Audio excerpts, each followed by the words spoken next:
जी हां दोस्तों, अखिलेश और उनके सांसद अवधेश ने संसद में मोदी शाह को कर दिया पैदल। दो घटनाओं से हिली बीजेपी। स्वागत है आप सभी का। आप देख रहे हैं द राजनीति का विशेष सेगमेंट खबर और विश्लेषण। मैं हूं जमील खान। दोस्तों, 2 दिसंबर को संसद के शीतकालीन सत्र के दूसरे दिन का सत्र खत्म होते होते आखिर भारतीय जनता पार्टी के रास्ते में अखिलेश और उनके सांसद अवधेश बैरिकेड बनकर कैसे खड़े हो गए? आखिर कौन सी वो 2 घटनाएं संसद के भीतर हुई जिसकी वजह से पूरा बीजेपी कुनबा हिलता हुआ दिखाई दिया? और ये क्यों कहा जा रहा है कि अखिलेश के सांसद अवधेश ने दिल्ली से संसद के भीतर से जो हुंकार भरी वो सीधे सीधे उत्तर प्रदेश की राजधानी लखनऊ में योगी आदित्यनाथ को परेशान करती दिखी? विस्तार से आपको सब कुछ बताते हैं दोस्तों, अगले चंद मिनट मेरे साथ में बने रहें।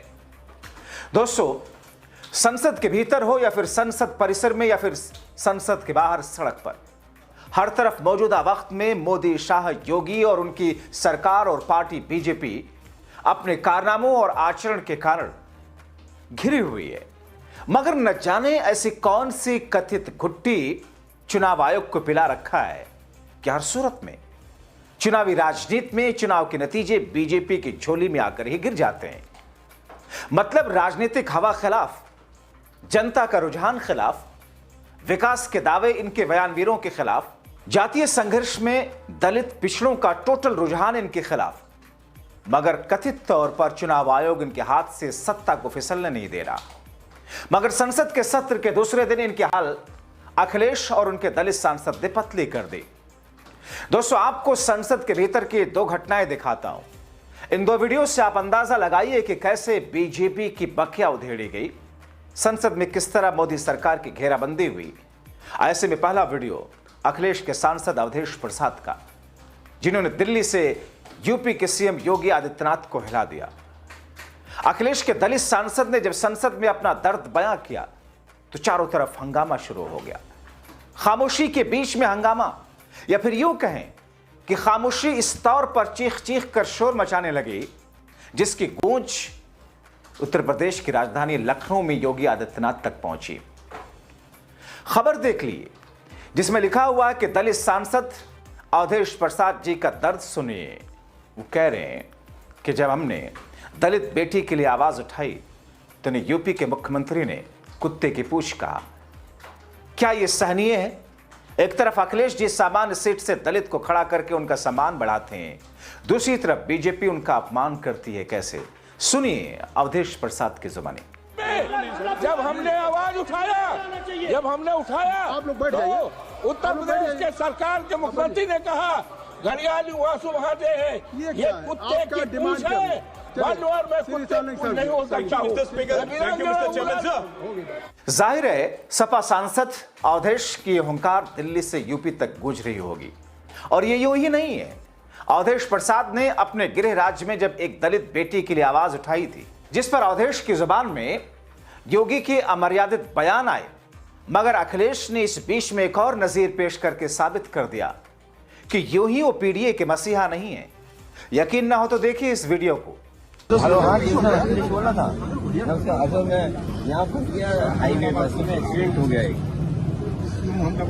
नहीं वो तो इट्स ओके। नहीं क्लियर तो वो अलग बात है। ये नहीं मेडिकली वो तो मर गई बेचारी, उसकी पत्नी मर गई। क्या मदद सरकार करेगी? क्या करेगी मदद? कितना मिल जाएगा? जमीन है तुम्हारी? हाँ, तो 5 एक तो किसान ऋण और इस पे प्रस्ताव भेज देना। आप क्या कहते हैं मुख्यमंत्री को, उससे जो मिल जाए। हाँ नहीं आप भेज देना, दे ना दे सरकार, बाकी हम थोड़ी बहुत मदद कर देंगे। हाँ आप भेज देना प्रस्ताव, आप भेज देना, बाकी मैं मदद करता हूँ और आप एक्सीडेंटल वाले मदद करा दो। कितना है किसान बीमा अभी कितना है? 5 लाख होगा बस। ठीक आप फ्राइडे पे करा दो, ठीक है, और बाकी मैं मदद करता हूँ। ठीक है। हाँ बाकी तो फिर ये मान ही जाएंगे, फिर तो हम चले जाएंगे, कोई दिक्कत नहीं है। ठीक। ये एप्लीकेशन कौन देगा? हाँ ये परिवार से दिलवा देना, आप भिजवा देना। ठीक है। नाम और नंबर अभी कौन देगा? नाम नंबर अभी आशीष दे देंगे, अभी दे देंगे नाम नंबर, अभी दे देंगे। ठीक है, नाम नंबर। एक काम करो, सुनिए दरअसल ये एक नजीर है सफाई नीतियों का, कैसे खुद आगे बढ़कर जनता के मुद्दों को डटकर उठाते हैं। मगर यहां तो सांस लेने के मौलिक अधिकार पर ही मोदी शाह की ब्रिगेड वाली सरकार ने डाका डाल रखा है। दिल्ली में सांस लेना मुहाल है। सुप्रीम कोर्ट के चीफ जस्टिस भी कह चुके हैं भारी अदालत में कि साहब दिल्ली के अंदर घर से बाहर खड़े रहना मुश्किल है, हालात ऐसे हैं। संसद में राहुल के कमांडर ने इस मुद्दे को जब उठाया तो देखिए कैसे मोदी सेना किस अंदाज में टालमटोल करते हुए थरथराई करने लगती है। वायु प्रदूषण के संदर्भ में मैं मंत्री जी से पूछना चाहूँगा, IQ एयर की इस वर्ष प्रकाशित रिपोर्ट के अनुसार दुनिया के 50 सबसे वायु प्रदूषित शहरों में 42 हमारे देश में है, भारतवर्ष में है। आपने नेशनल क्लीन एयर प्रोग्राम शुरू किया है और इसमें विस्तृत जानकारी दी है कि सरकार को चिंता है, सरकार मॉनिटर कर रही है और योजनाएं बना रही है अपने उत्तर में। मगर मैं इसमें कहीं भी बजट का आवंटन नहीं दर्शाया गया आपके उत्तर में। इस गंभीर समस्या के लिए क्या पर्याप्त बजट जितना आप चाहते हैं इस मामले को एड्रेस करने के लिए सरकार द्वारा आवंटित किया जा रहा है? उन योजनाओं का क्या ब्यौरा है? और हम NCR में देख रहे हैं सर, ज़्यादातर सरकार का ध्यान केंद्रित बजट आवंटन की से समस्या का समाधान करने की बजाय पेनल्टीज़ लगाकर, जो किसान स्टबल बर्निंग है उन पे पेनल्टीज़, व्हीकुलर पॉल्यूशन पे पेनल्टीज़, जो गाड़ियां इतने वर्ष से ज़्यादा हो जाएं उन गाड़ियों पे पेनल्टीज़, तो पीनल एक्शन पे ज़्यादा है। मगर पीनल एक्शन के साथ साथ इंसेंटिवाइज कर और बजट आवंटित करके इस ज्वलन समस्या का समाधान किया जाए। माननीय अध्यक्ष महोदय, माननीय सदस्य ने जो ये विषय कहा है, हमने जो 131 शहरों का जो चुनाव किया है, उन 131 शहरों में लगातार वायु गुणवत्ता को सुधार करने के लिए हम कार्य कर रहे हैं। माननीय सदस्य ने दिल्ली के NCR के विषय में जो प्रश्न किया है, यह जो कार्यक्रम चलाया जाता है हमने अपने एनेक्सर 2 में भी लिखा है। जैसे स्वच्छ भारत मिशन है, Atal mission for rejuvenation and urban transformation है, स्मार्ट सिटी मिशन है, sustainable alternative towards affordable transportation system है, faster adoption and manufacturing of hybrid and electric vehicles और नगर वन योजना। ये जो सब योजनाओं को अगर हम सम्मिलित रूप से दर्शाते हैं तो वो इस कार्यक्रम के अंतर्गत आते हैं।